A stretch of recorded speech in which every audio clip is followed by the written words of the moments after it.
Wow, young man, young man. First of all, thanks for sending in your story. You did the right thing. She's asking for an open marriage, or I'm sorry, not marriage. Don't let me put that on you. She's asking for an open relationship. You ended right then and there, just like you did. Subject: Crazy Ex Finals and Freedom. My breakup story. Timothy. Hey, True. First off, thank you for what you do. I came across your channel a few months ago while pulling an all nighter for midterms and trying to find something, anything, to distract me from the mess my relationship had become. I ended up watching one of your videos where a guy wrote in about his ex asking for an open marriage and how he dumped her on the spot. I paused it and said out loud, "Man, I should have done that 3 months ago." Anyway, I just wrapped up my spring semester yesterday, and let me tell you, it feels like I escaped both academic hell and emotional chaos at the same time. I wanted to write in and share what happened with my now ex, Danny. Maybe some guy out there will hear this and spot the red flags before they get in too deep like I did. The backstory, how I met her. So, I met Danny at the end of our freshman year. We were both in the same sociology class and we'd been in the same lecture hall for months but never spoke. I noticed her a few times. She was pretty, had this kind of soft voice when she answered questions, wore a cross necklace, and seemed really low key.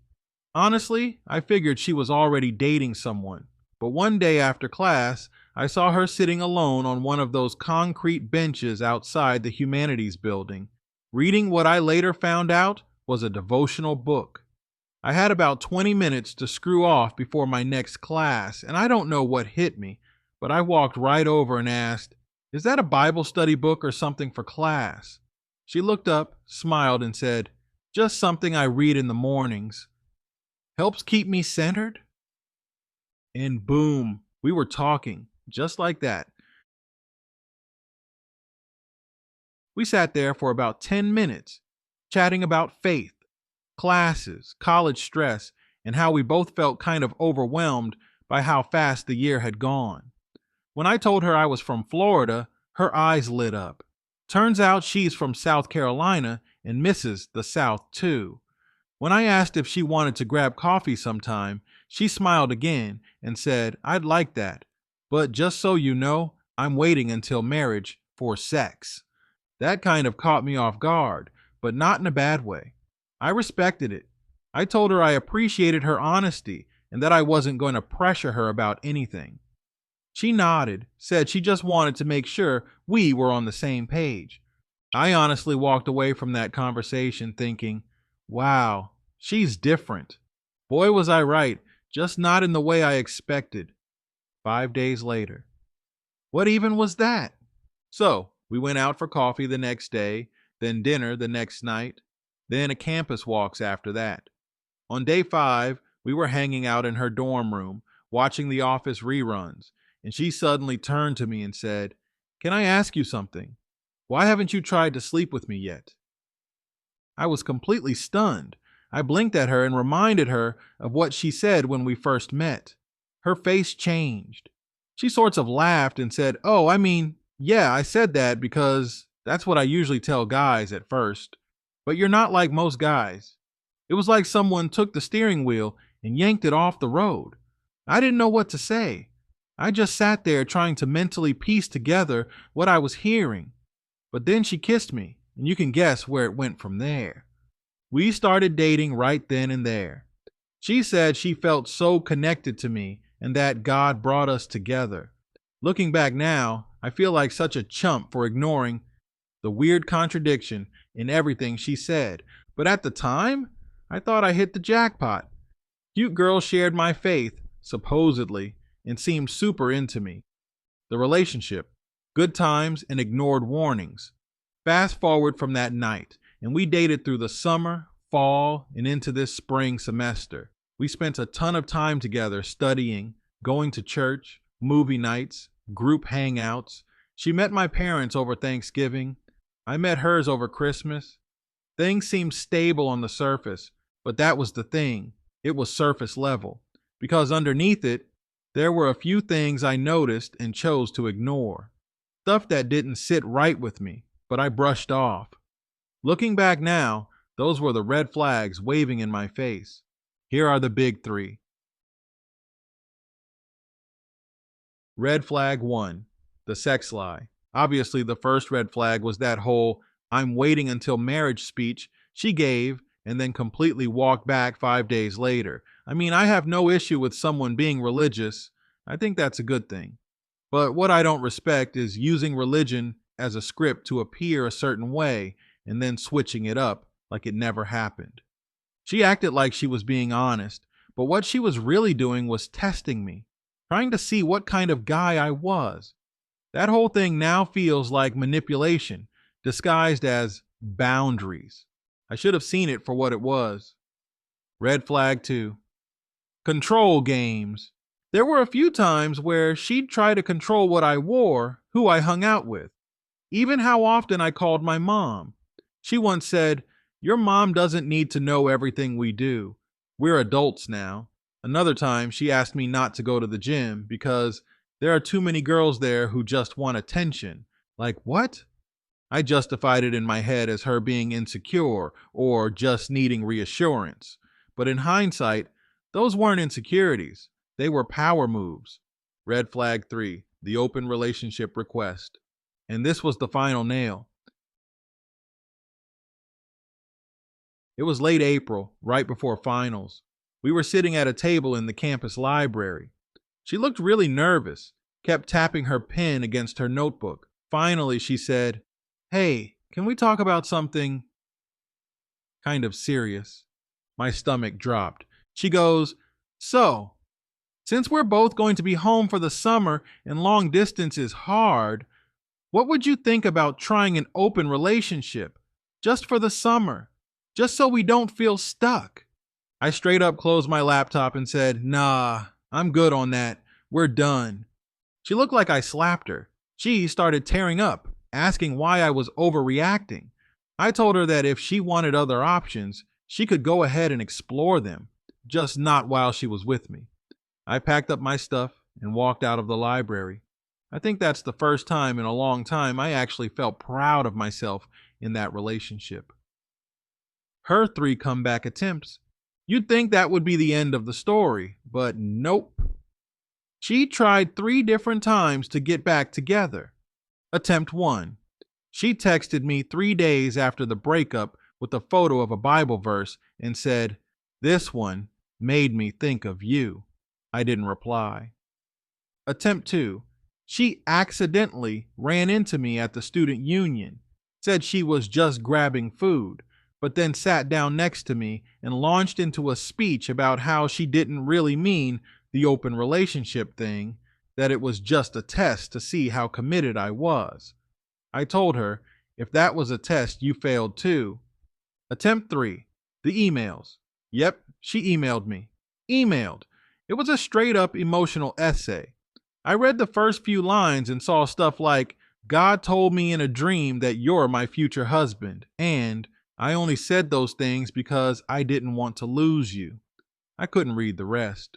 I clicked out and never responded. That email drained me more than my economics final.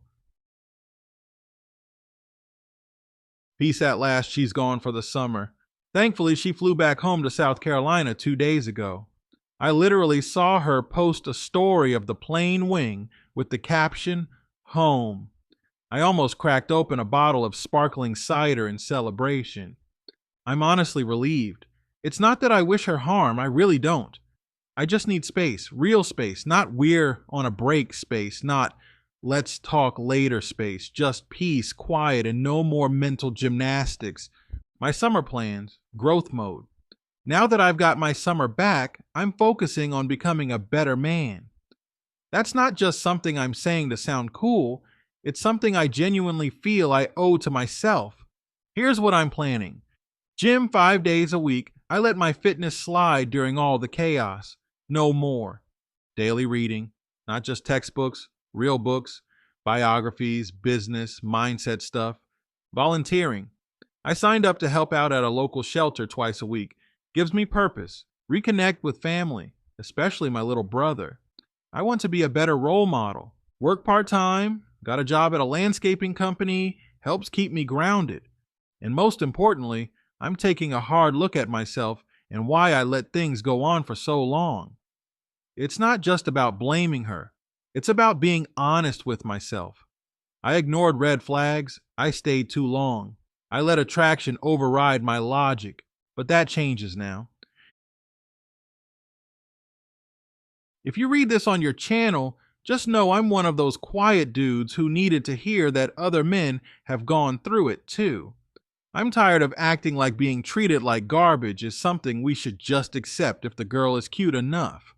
I want better for myself now. Thanks for reading this far, if you actually made it to the end. You've got a gift, man. Keep doing what you're doing. Sincerely, Timothy. Subject.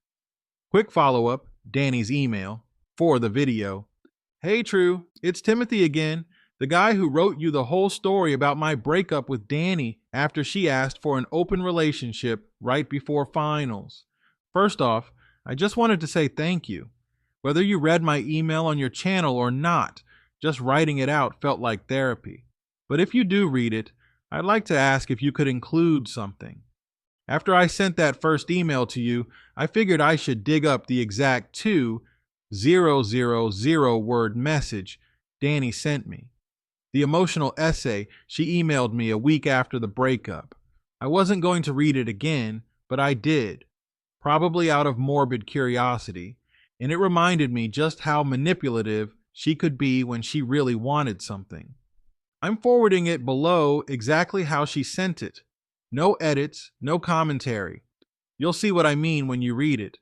If you're going to share my story, I think this message adds context to what I was dealing with and the kind of emotional roller coaster I was trying to escape from.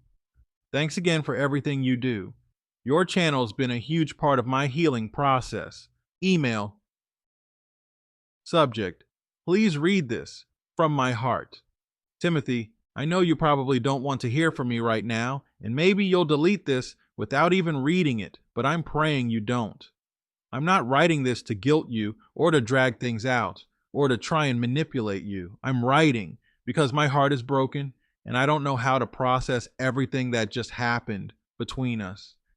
I've been crying every day since you walked out of the library.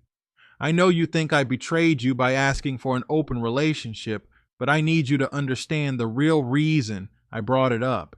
It wasn't because I wanted to be with anyone else. It was because I was scared. Scared that you'd go home for the summer, meet someone else, forget about me. I thought if I said it first, it would make me feel in control, but all it did was ruin the best thing I ever had. From the moment we met, you were different. You didn't try to push anything. You asked real questions. You made me feel seen.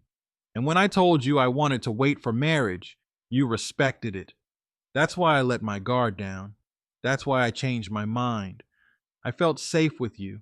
I felt like maybe you were the one God was preparing me for. I know that sounds crazy now, but I really did believe it. When we were together, I felt like I was finally in something healthy and real. And then little things started creeping in. My anxiety, my fear, my insecurities. I know I tried to control things sometimes. I know I said stuff about your mom in the gym that I shouldn't have, but it came from fear, not malice. I've never loved someone the way I loved you, and that terrified me. The truth is, I'm still learning how to be loved properly. My last 2 relationships ended with me feeling used, discarded, and forgotten. I thought if I held on tighter, I could stop that from happening again. But all I did was squeeze too hard until I pushed you away. I miss you. Not just the way we laughed or watched The Office together, but the way you used to look at me when you thought I wasn't paying attention. The way you always let me order fries, even though I said I didn't want any. The way you prayed with me that night after my grandfather died. You were good to me, and I took that for granted. If I could go back and undo that day in the library, I would. I would sit across from you, hold your hand, and just say, let's trust each other through the summer. But I can't. All I can do is hope that you might Someday, forgive me for how I made you feel. I know you're probably moving on. Maybe you've already met someone who makes you laugh and doesn't send long, rambling emails like this one. If so, I hope she knows how lucky she is. But if there's even a small part of you that still remembers what we had, if there's a version of us in your memory that still makes you smile, I just want you to know that I still believe in that version. I'm not asking you to come back to me now. I'm just asking you not to erase me completely. Don't let one mistake define everything we were. Take this summer to heal. Take it to grow. Take it to become the man I always knew you could be. And maybe when the leaves start to turn again in the fall, we'll both be different people, stronger, wiser, and maybe, just maybe, our paths will cross again. Until then, know that I'm praying for you every night, and know that no matter what happens next, I'll always be grateful for the time we shared. With love, Danny. And then there was this one as well. A few days after she sent me that emotional apology, she sent this. It was totally different in tone, like night and day. One minute she's pouring her heart out and praying for me, and the next she's calling me a manipulator and a cheater, which I'm not. I debated whether or not to even share this, but I think it's important people see how manipulative and unstable someone can be when they're trying to rewrite the narrative after rejection. Subject: so this is who you really are. Wow, I can't believe I ever thought you were different. I really sat here defending you to my friends and my family, crying over you, writing that long email about how I still cared, and now I realize I was just feeding your ego. You wanted out the whole time, didn't you? All those moments I thought were real, the nights we stayed up talking about our future, the prayers, the plans for the fall semester, were just lies you told because it was convenient. You were probably already mentally checked out long before I even brought up the idea of an open relationship. That was just your golden excuse to walk away and play the victim. Don't even try to act like you were shocked by it. You wanted me to bring it up so you'd have a reason to dump me and still look like the good guy. You've always cared about your image more than anything else. The respectful, sweet church-going guy who respects boundaries. Please, that was just your act. You got what you wanted from me early on and then coasted until you could justify leaving without looking like the jerk you really are. Let's not pretend you didn't pressure me either. You knew I said I wanted to wait. You knew what I believed, but you were patient. Not because you respected me, but because you knew if you waited just long enough, I'd let my guard down. You acted like that was some selfless decision on your part. Meanwhile, the minute I started to trust you, you turned me into someone I didn't even recognize. And yeah, I broke my own standards. I know that. I still think about that night and wonder what the hell I was thinking. I gave you something that was supposed to be sacred, something I waited years for. And for what? A guy who walks away the second things get complicated? I told you I was afraid. I told you I had doubts. But instead of helping me work through it, you bailed. You ghosted. You cut me off and acted like I betrayed you. All because I was trying to figure out what made sense for us during the summer. That conversation didn't have to mean the end of us. You chose to take it that way. You know what I think now? I think you were talking to someone else. Yeah, I said it. I think you were already lining something up back home and just needed a clean exit. It's funny how quickly you shut everything down once you had your reason. You always said you hated cheaters. You acted so above it. But here you are, doing emotional gymnastics, trying to make yourself feel morally superior for doing the exact same thing, just in a sneakier way. You wanted freedom, you wanted distance, and now you have it. But don't turn around and act like you're the victim in this. I might have brought up the idea of an open relationship, but you weaponized it. You used it like a trap door. One sentence and boom, you were done. No conversation, no trying to understand, just, okay, we're done. Don't text me. That's not strength. That's cowardice. You didn't love me. You loved how I made you feel. You loved the validation, the attention, the idea of being the guy who waited, even though we both know you didn't. You loved playing the role of boyfriend, but you hated actually showing up when it counted. What's even worse is the way you've been telling people about me. Yes, word gets around. You think your friends don't screenshot? You think I don't see the TikToks your buddies post? You're already painting this picture of poor, innocent Timothy who got hurt by the big bad girlfriend who changed her mind. Give me a break. You know what's manipulative? Pretending like you're above drama while spreading your version of events behind my back. You've been campaigning for sympathy from everyone who'll listen, while I've been sitting here trying to make sense of why someone I trusted so much could turn so cold. You were never honest with me, not fully. You gave me the edited version of yourself, the curated, filtered, campus friendly Timothy. I don't even think you know who you are yet. Maybe this summer will help you figure it out. But don't act like I'm the crazy one because I'm reacting to the way you treated me. You don't get to hurt people and then shame them for having feelings about it. I wrote you that first email from a place of vulnerability. I meant every word. But now I see that you probably laughed at it. You probably showed it to your friends. You probably enjoyed watching me beg for closure. You don't get it. This wasn't just a breakup for me. This was betrayal, layered in confusion. You said you cared about me. You said I could trust you. You said we were in this for the long haul. And now you act like we were just casually talking. If that's how you want to remember it, fine. But don't gaslight me into thinking I imagined everything. I was there. I know how you looked at me. I know how you held my hand in chapel. I know how your voice shook when you told me you loved me for the first time. Don't rewrite history just because it's easier for you. You think dumping me before summer was some power move? It was weak. It was lazy. You didn't want to do the work of having a real conversation. You wanted to be single by the time you got home so you could heal without guilt. You'll probably date someone new by July and tell her you were just so heartbroken by what I did.